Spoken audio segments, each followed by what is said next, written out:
Rapid TV, rooted in truth, driven by impact. Okay, it is the Good Friday edition of Rapid Sport Highlights on Rapid TV.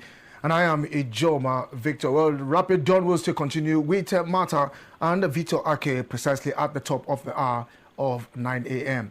Okay, we dive into some of the top stories we are tracking at this time when it comes to sport.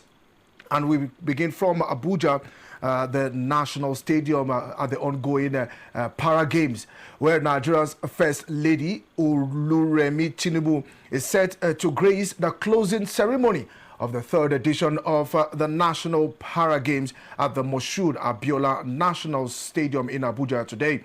Now, the National Sports Commission confirmed on Thursday that the First Lady, a long-standing advocate and supporter of para sport in Nigeria, will serve as the special guest of honor as the games conclude on Friday at the main bowl of the stadium.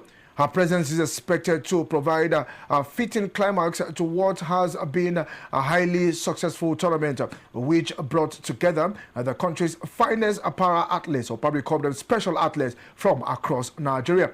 The First Lady has publicly championed sport development in Nigeria, offering investment and also funding alongside support for a wide range of disciplines. Now, she was installed as the grand patron of the 2025 African Women's Volleyball Club Championship in Abuja and has maintained a strong commitment to promoting opportunities for people living with disability, particularly in sport. The 2026 National Para Games have kicked off on March 26 and scheduled to run until April 3rd. And to athletics, Team Nigeria have received a timely boost in their quest for relay qualifications ahead of the World Athletics Relay 2026, following qualifications from Botswana Athletics Association. Yes, talking about clarification over the status of the national trials beginning today in Gaborone. The Nigerian team are currently in Botswana for the national trials scheduled for Friday to Sunday had faced uncertainty over whether performances at the event would count towards World Athletics qualifications amid claims that the championship were not listed on the global body's official calendar. However, acting president of the Botswana Athletics Association, in the person of Tiso Obona, dismissed the concerns, insisting that national championships are automatically recognized, provided they are included in the country's official calendar. He refuted the early claims in a conversation with our correspondent today, stating that this is not true, very false and misleading. Obana further explained that the structure of the competition limits participation to Botswana athletes in individual events, while Nigeria's presence is strictly for relay preparations, and they are the only foreign team involved. Nigeria maintained and remained in Gaborone after competing at the Lefika International Relays, using the trial as an additional opportunity to secure remaining qualification spot. The Athletics Federation of Nigeria also strengthened the squad with the inclusion of home-based athletes Miracle Isichukwu, Ezekiel Asuko, and Rosemary Nwankwo as part of efforts to improve depth and competitiveness. Nigeria have already secured qualification in 3 of the 6 events, including the women's 4x400 mix, 4x400 meters, mixed 4x100 meters, and the men's 4x400 meters, but is targeting additional slots in the women's 4x100 meters, men 4x100 meters, and mixed 4x400 meters, while refining performance level. The confirmation of the trials recognized by the World Athletics has therefore removed a key uncertainty, allowing Nigeria to focus fully on their relay ambitions as they push towards securing a stronger presence at the global event. And we head straight to the Unity Cup 2026, where the Super Eagles of Nigeria will defend their Unity Cup title against India, Jamaica, and Zimbabwe when the 2026 edition of the tournament take place in London from May 26th to the 30th. Now, the Nigerian Football Federation confirmed on Thursday that the Super Eagles will return as defending champions for the four-nation competition, having lifted the previous edition after defeating Jamaica 5-4 on penalties, following a 2-2 draw at the Bedford Community Stadium. Now, the Unity Cup, now in its fourth edition, will again bring together nations with strong diaspora communities in the United Kingdom, with Nigeria and Jamaica expected to be amongst the leading contenders. Based on their rankings and pedigree, Nigeria are currently amongst the highest ranked team in the competition alongside Jamaica, while Zimbabwe and India complete the lineup. According to Indian Times, India participating mark a significant milestone as it will be their first appearance in the Unity Cup. The Asian side have not, toured England in over 2 decades, with their last notable visit coming in 2002, when Baishung Butai captained the team in matches that included fixtures against Jamaica. Their inclusion is expected to attract considerable, support from the large Indian community based in the United Kingdom. The All Indian Football Federation confirmed the invitation, noting that Nigeria and Jamaica will be the standout teams in the competition. The Unity Cup will follow a knockout format, with semi-finals winners advancing to the finals and losing teams contesting the third-place match. Nigeria will aim to retain their title, while Jamaica seeks redemption after last year's final defeat. And India and Zimbabwe probably look to make an impact on the London stage.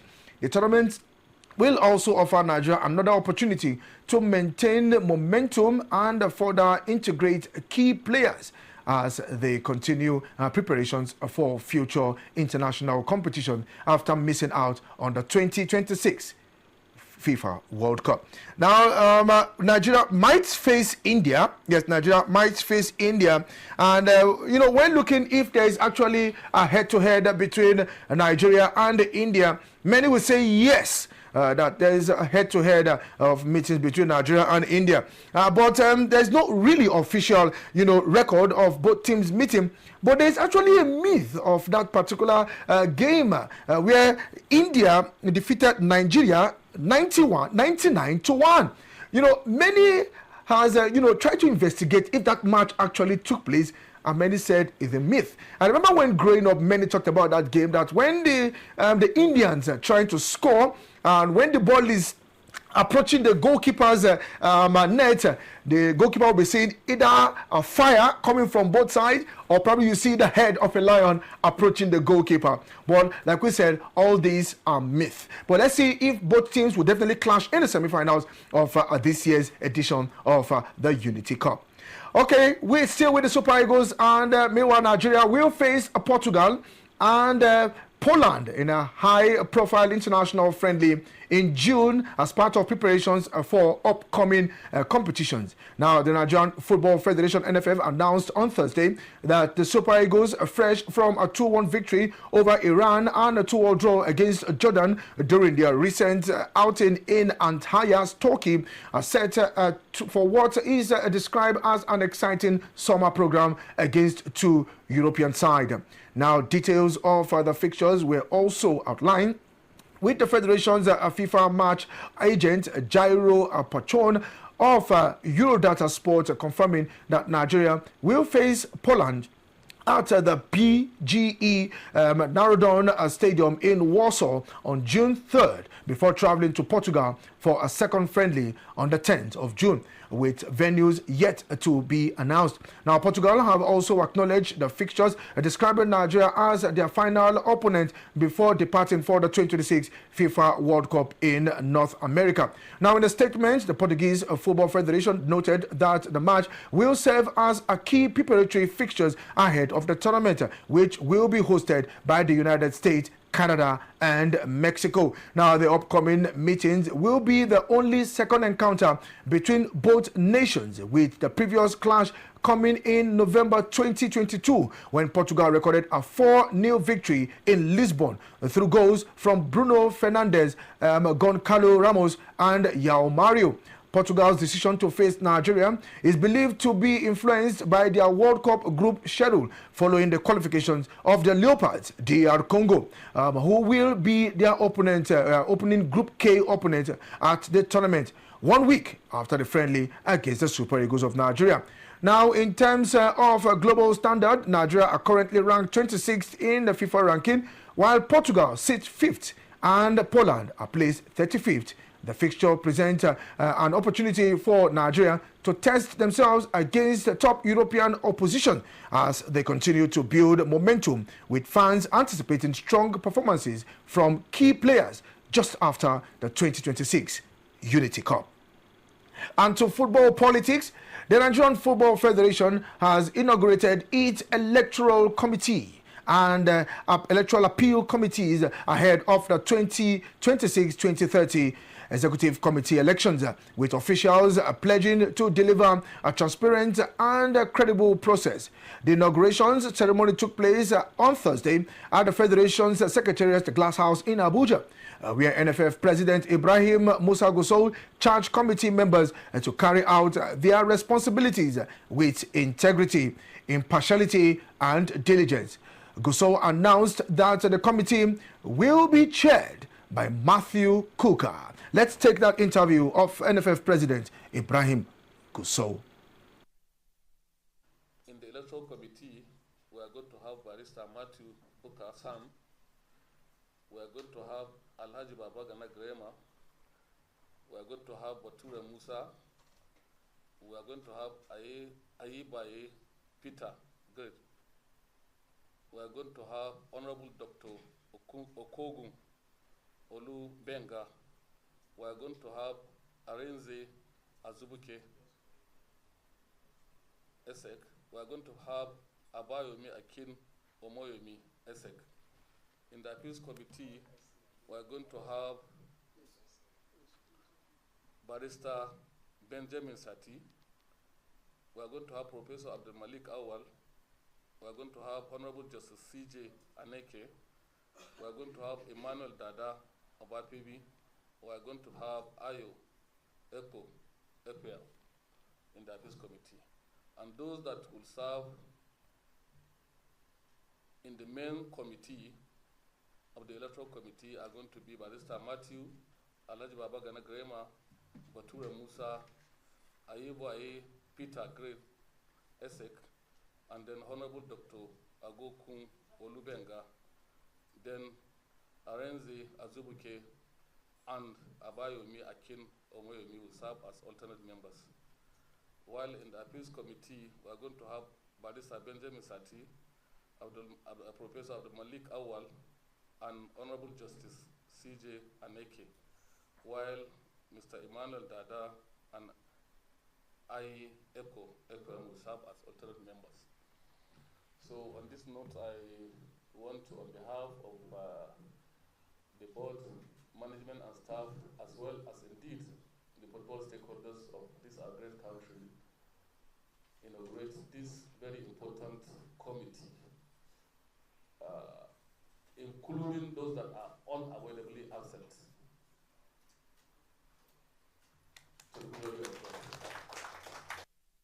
Speaking on behalf of the committees, Matthew Kuka assured stakeholders that the electoral process will meet the highest standard of fairness and credibility. He emphasized that the assignment would be handled with utmost seriousness with the aim of setting a benchmark for future elections within Nigerian football and beyond. Matthew Booker. I want, on behalf of the Electoral Committee and the Appeal Committee, thank the leadership of the Nigerian Football Federation for finding us worthy to serve in this capacity for the football-loving people of Nigeria and for Nigeria as a whole.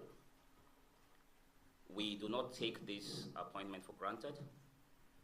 We would approach it with the seriousness that it deserves, and we assure members of the Federation, we assure all football-loving Nigerians, we assure the entire country that we'll do our best, we'll work day and night, and deliver a free, fair, credible, and acceptable election.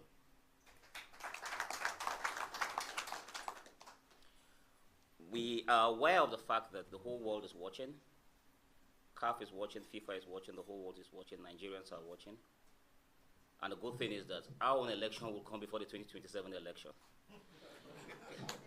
So we have a duty to ensure that the NFF will beat its chest and say that the national election of this country should be like the election conducted by the NFF. So on behalf of all of us who are seated here, we accept this.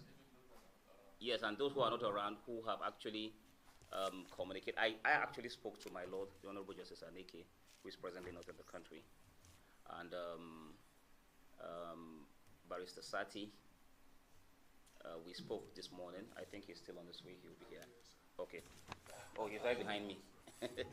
So we assure the Federation and assure Nigerians that we'll do our best. We accept this responsibility, and we thank the Federation for the honor that has been done to us.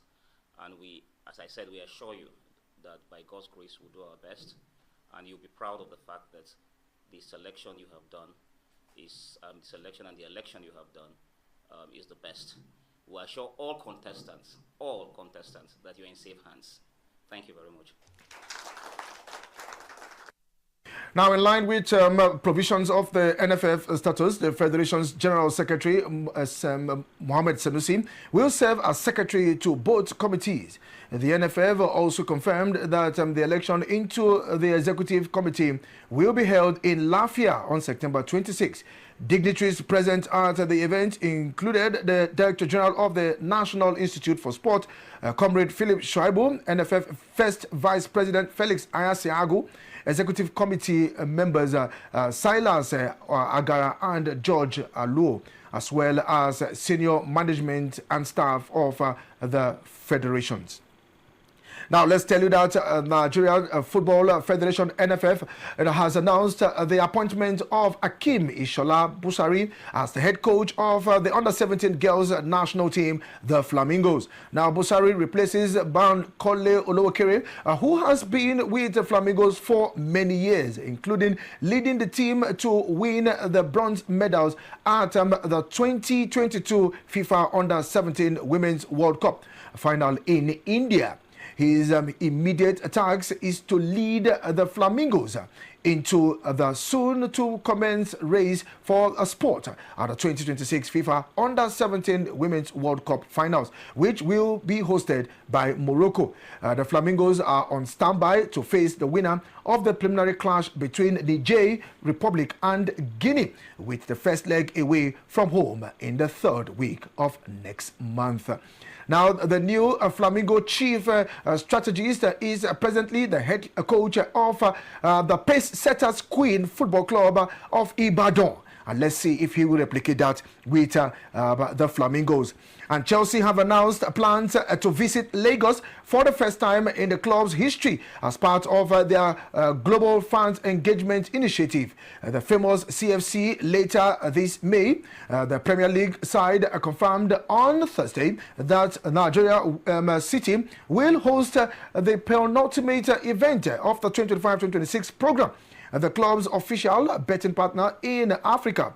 Now, former Chelsea and former Super Eagles forward Victor Moses is set to headline the event, where he will interact with fans across a series of activities designed to celebrate the club's global. Following the Lagos edition will feature the weekend of activities, including a watch party, questions and answer sessions with Moses, and opportunities for supporters to win signed merchandise. Now, the event marks the fifth stop of the International Fans Program this season, which has been expanded to include more host cities as Chelsea seeks to strengthen their connection with supporters worldwide. Now, Moses remains a popular figure amongst Chelsea supporters, having played a key role in the club's in the 2016-2017 Premier League season title-winning side, while also representing Nigeria at the 2013 African Cup of Nations. and also the 2014 FIFA World Cup, alongside that also in 2018. Now, FIFA, but before probably retiring from international football in 2018, the visit is expected to bring together Chelsea Nigerian fans based in, looking at those based in Lagos as the season approaches its conclusion, with the club describing Lagos stop as an opportunity to unite supporters through shared experience, direct engagement. And finally, let's tell you that Atletico de Madrid have criticized the Nigerian Football Federation over the deployment of Ademola Lookman during the recent FIFA international break, highlighting the physical toll on players involved in friendlies with limited competitive stakes. Now, the Spanish club reportedly condemned the overuse of their players by certain federations, particularly Ademola Lookman, underlining the squad present. He represents their most valuable assets, and that rotation are essential to protect their condition. Now, according to reports, Atletico have warned that federations must consider players' welfare in future call-ups, especially for friendlies that risk overloading key performers such as Lookman. Lookman, who joined Atletico from Atalanta in the winter transfer window, returned from international duty with 180 minutes accumulated across 2 friendlies. Now, he played the full 90 minutes in Nigeria's 2-1 win over Iran before being substituted by Frank Onyeka, and also completed the entirety of the 2-2 draw against Jordan in Antalya, Turkey. Now, also according to reports, he lodged 180 minutes with Slovakia featuring in the World Cup qualifiers against Kosovo, and also a friendly against Romania. Yes, clubs not happy with that, but definitely we are happy to wrap up Rapid Sport highlights for the week and for the breakfast show also for the week. Yes, like I said, the big commercial will continue precisely at about 9 a.m. with Martha and Victor Ake talking about entertainment. I am Ijoma Victor. Do you have yourself a beautiful Good Friday ahead? Good morning.